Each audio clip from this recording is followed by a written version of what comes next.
Hello everybody, Jardis here, and in today's video I'm actually answering a question I received while in game. Earlier today, I was actually in a conversation with a brand new player who was asking me questions regarding the home instance. Now I tried to give as much of a detailed explanation as I can of home instances, and how to get the correct nodes and how to earn them and this, that, and the other thing. Well, one of the questions that they asked, I don't know if it was a he or she, so I'll just refer to them as they. One of the questions they asked is, what is the most effective way to farm a home instance?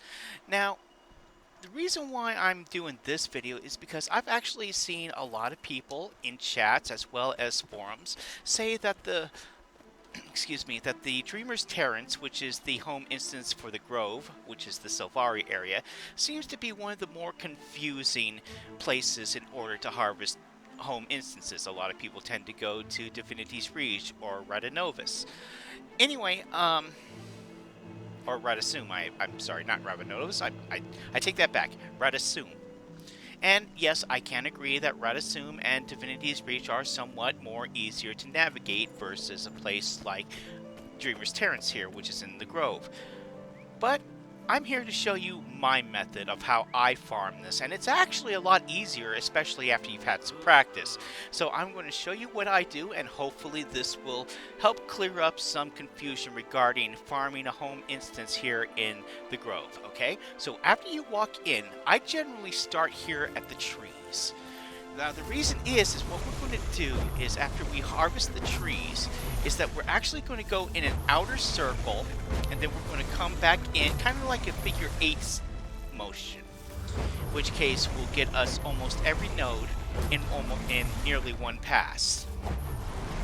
Now what I like about this area versus other home instances is that the nodes are actually quite clumped together, so there aren't a whole lot of walking around required, say for example versus the one in the Norn homing instance in the Holbrook. I want that. I'm sorry, I forget what the actual place is called, but yeah. Anyway, if you go here, you can actually plunder the chest that you, or not the chest, the item that you get from Domain of Corna. And if you come here, you can actually harvest Brandstone. Nice little trick there. In which case, I go around here, under the bridge, not over it, and there's a spot right here between these two areas in this bush that you can actually jump through and get in and start harvesting on the nodes here. What we're going to do is we're actually going to grab these Illyrium, the gold, copper, the iron, as well as those oysters there. And then we're going to circle around and get the lotus, the ghost pepper, and the herbs and whatnot. Now, I actually prefer to harvest my home instance in this node, or excuse me, in this home, mainly because I actually like the Sylvari as a race and as a concept. I know a lot of people dislike them, keep calling them salads and whatnot, and that's perfectly fine. Everybody has their own preferences and dislikes. But for me personally, this is my own opinion. So pretty.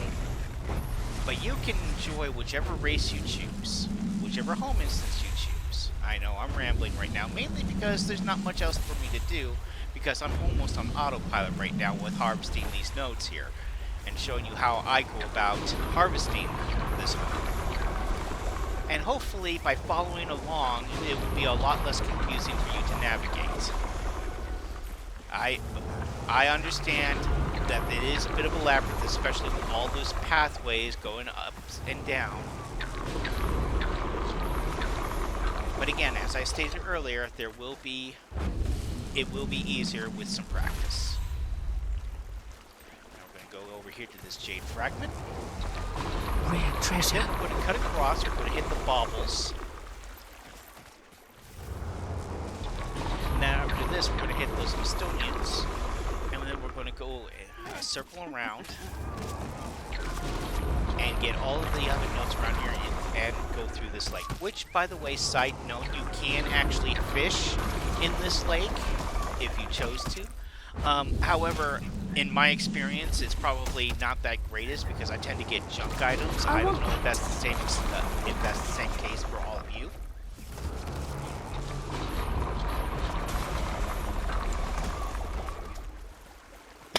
Excuse me.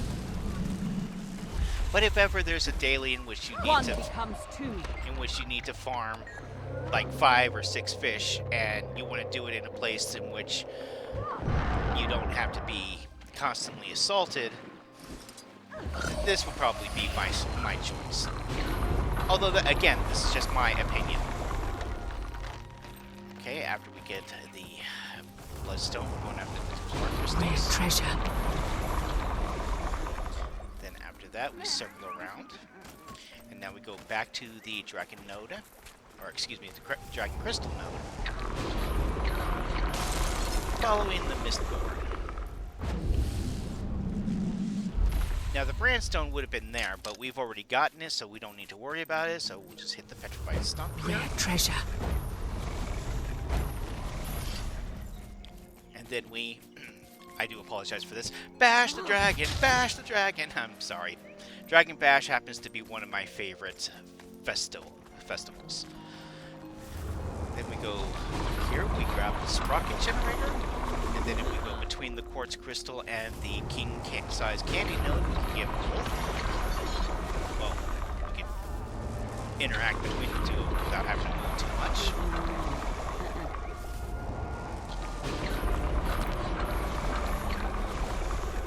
And then along here, we're going to go ahead and get the cloths and racks here. Don't really have to stay too long for that. Now after this is where it gets kind of confusing for some people. Once we get through with the racks there, we want to jump onto this ramp. This is the ramp we're going to want to take in order to get to the upper levels and get the nodes that are out there. So first we're going to grab the Tree of Generosity, and then we're going to do a little bit of a side step. We're going to go around here, and we're going to follow this up to hit the garden node. Oop. That was my fault. Blame me. Now,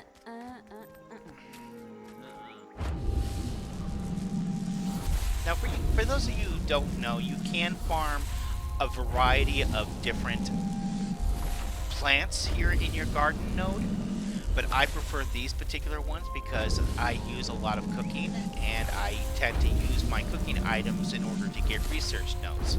I did do a bit of a video explaining how I turn spicy flanks into research nodes, but there are other recipes out there that will get you research nodes as well, just in case you don't have any particular resource for one or the other. And that's why I'm growing these berries. Now once we're done with here, we're just going to drop down here, and we're going to follow this path here,